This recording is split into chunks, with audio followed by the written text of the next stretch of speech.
Hello everybody and welcome to the Import-Export Hub channel. Bogdan here, your host for the following minutes. And as the title suggested, in this video I'm going to cover 5 products that are worth exporting towards South Korea. And before I deep dive into the Excel sheets here, I would really appreciate if you hit the like and the subscribe buttons in order to help this channel grow and reach other import-export enthusiasts out there on YouTube. And guys, without anything else to add in this short intro, let's start with my first recommendation, which is related to meat, swine meat to be precise. So chapter 0203, and we see that according to the latest data I got my hands on, South Korea imported in 2020 roughly $1.4 billion worth of swine meat, which is almost 14% less than the year before. With the United States, we see here Germany and Spain as the main trading partners. But of course, there are other important ones like, I don't know, Chile, the Netherlands, or Denmark, just to name a few from this top 10 list.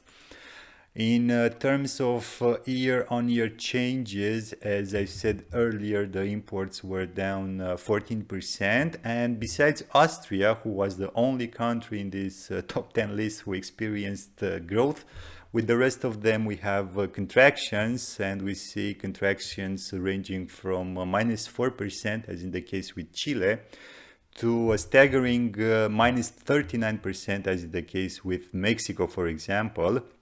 And relative to the main drivers from this chapter, here we have frozen meat of swine, of course, for both the United States and Chile. So HS code 020329.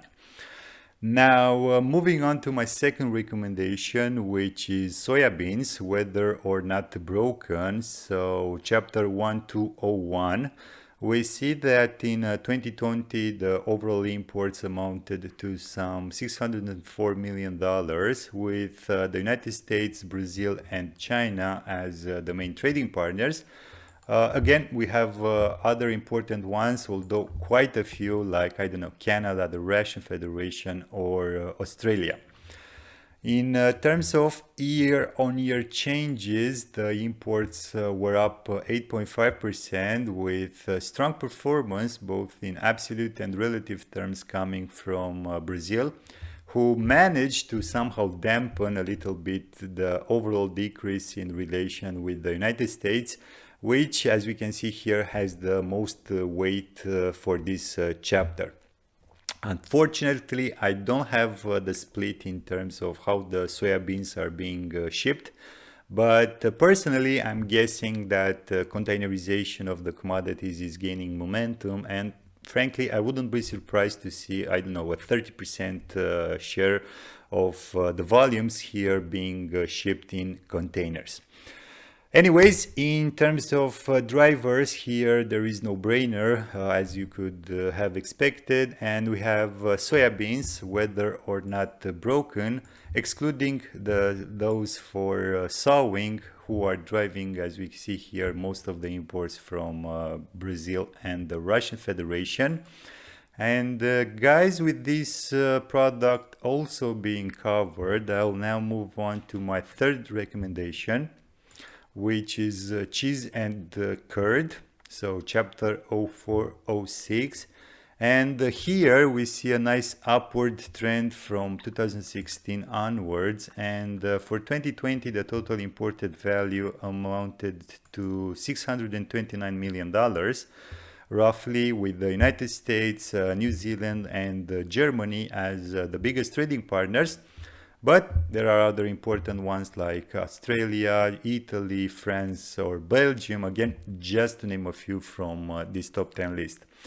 Also, as we can see here, the United States is clearly dominating the exports towards South Korea with a 41% share in South Korea's total imports from this chapter, of course, which is really impressive if you ask me. And frankly, I wouldn't have expected the United States to be a major exporter in terms of cheese and curd.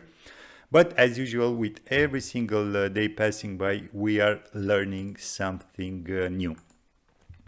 Relative to the year-on-year changes, and of course limiting myself to these top 10 trading partners, except France, who had a 5% decrease, as we can see here.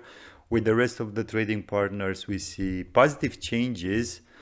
Denmark having a really good performance, if you ask me, with some $17 million increase in absolute terms, which frankly is more than Austria exported in the same year.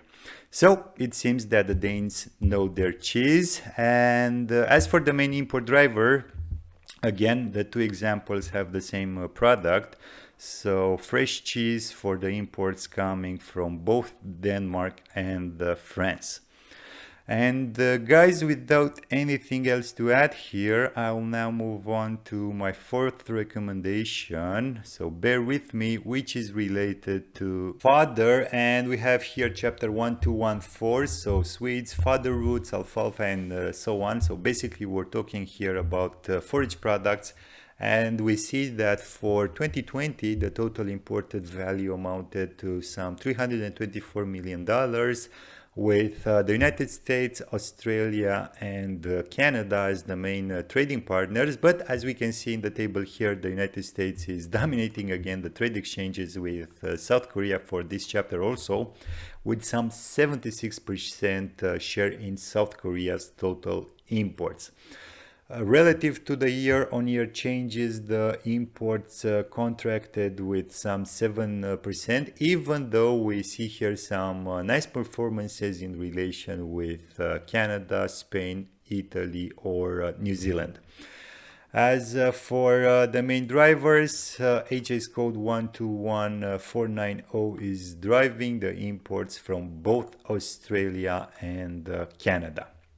And guys, with the fourth product being also covered, I will now move to my fifth and last one, which is coming from chapter 8548.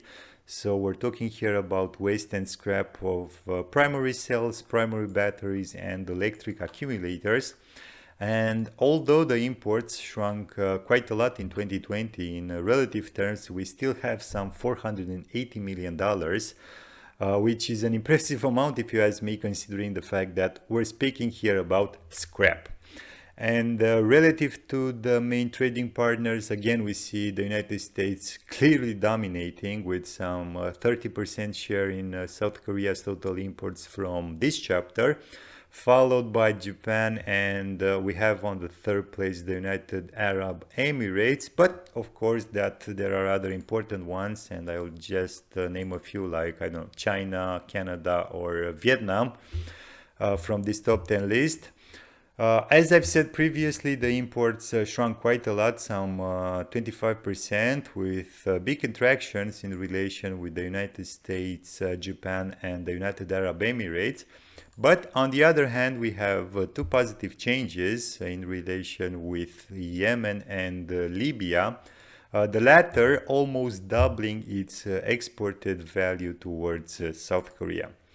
As for the main drivers for the imports coming from Japan, we have HS code 854890, and for the imports coming from Togo, we have HS code 854810. So there you are, guys. These were the five products that I wanted to recommend to you. Thank you all for watching. I really hope that you've enjoyed it. Don't forget to hit the like and the subscribe buttons. And as usual, until next time, keep your business safe. Thanks.